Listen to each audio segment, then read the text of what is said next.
This is AHA Business Radio, creating aha moments for business, by business, and about business, providing opportunities to discover information to help you run your business and guide your decision making. The more you know, the better decisions you make. Now, here's your host for AHA Business Radio, Alan Hirsch. You can use an iPhone, you can use, a Droid, any of the kinds of phones, and they've got these 8 megapixels cameras. You can go out and be a photographer. But what really makes the difference between, someone like me that goes out and takes a photograph and throws it on my website or whatever, and the true, as you say, the art, the creative genius, the really quality. What makes them stand out from a photographic point of view? It's interesting you asked me this. I had a client come through my door this morning who is part of the Marine Corps. He was in Vietnam, and they have a reunion that's been photographed every 2 years. And they came to me because he had photographs going back quite a few years, and they have a reunion coming up. And the disappointment that they have with their images is unreal. And it's everything from taking 2 years to get them, to poor quality, to how the communication was handled, to the images themselves. And you have professionalism in how one conducts themselves, and then you have professionalism in a craft and a trade that reflects your education and your expertise. So when you look at someone who has the 10,000 hours of experience, the equipment, and has made an investment and wants their customers to have a return on investment. So we're trying to make a profit, but we're also trying to help our clients make a profit.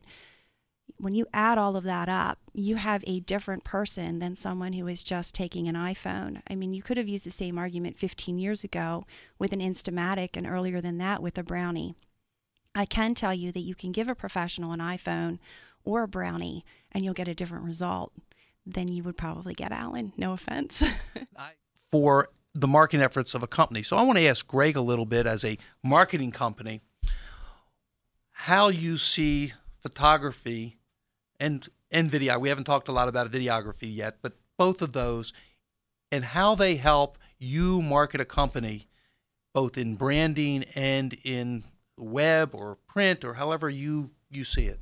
Well, and I think that's one of the oxymorons about photography and imagery and the internet and the web. You talk about taking a newspaper photograph that is going to be enlarged to that proportion.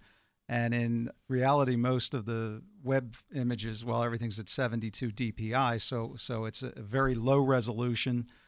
So the images really get compressed, they get condensed. So one of the challenges in using quality images is retaining the resolution and still being able to make it fit in within the size limitations.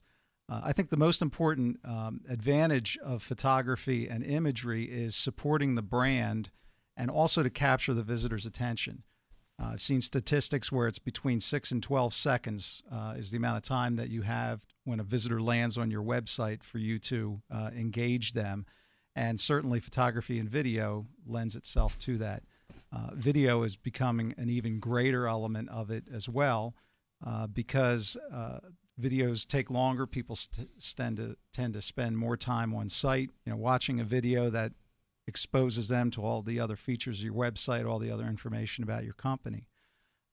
Certainly in social media, we know that photos and video are much more effective than just text. There are studies that say people believe 20% people comprehend 20% of what they read, but 40 to 50% when a visual image is involved. We work with marketing departments, we work with agencies.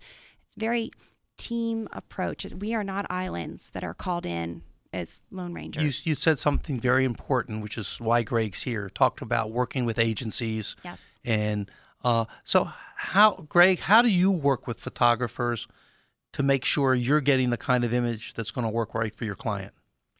Well, we're blessed to have companies like Coil and others that have that professional approach. And if you're dealing with someone who has the experience and the commitment to what they're doing, it's very easy because they sort of already have an understanding of the process. And if you're able to convey that creative concept that you're looking for, a true professional will be able to pick that up and run with it. It doesn't require a lot of hand-holding along the way. Certainly we've seen both ways. A lot of it is budget driven, and that I think is the biggest challenge. With the advantage of stock photos, and I echo your sentiments exactly. You could spend 4 hours looking for a small 10-minute a picture that somebody could actually go out and take in 10 minutes. Not that it takes 10 minutes to take a picture, but my point is that a lot of it's budget driven, and it really depends on what the client's budget is for the site. Well, sometimes clients forget that taking that 4 hours or 5 hours to look for photographs, or the 4 or 5 hours for their ad agency to look for those photographs, is money. It's money, time and money they're spending not doing what they do as a business, not working on their business. And for that same amount of time and money, they could actually go to a professional photographer and probably save money in many cases and get the image that is going to be perfect for what they're trying to do. Video is a way to convey a deeper level of emotion, certainly by injecting humor or something that might be thought-provoking is a way to, again, sort of galvanize that connection to the visitor, to the viewer. So I think the key is to make it manageable. Again, 30 seconds to 2 minutes, short videos that really reinforce whatever your message is. And I don't want to miss that step, because we talk about videos and photographs and websites as tools.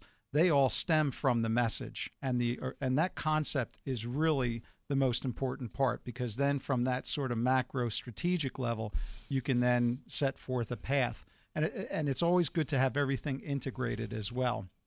You want everything to work in concert with what your concept is. So it's really important that businesses understand that first. They set the map, and then they go out and implement and execute these things, and whether they use photographs or videos or whatever channel. Well, one of the things that I like to talk about with my clients and people and those of you who listen to my radio show regularly, I talk about, which is why I start the show with asking the question, what motivates you to get up in the morning, is that so many businesses need to understand why they're in business and what their passion is.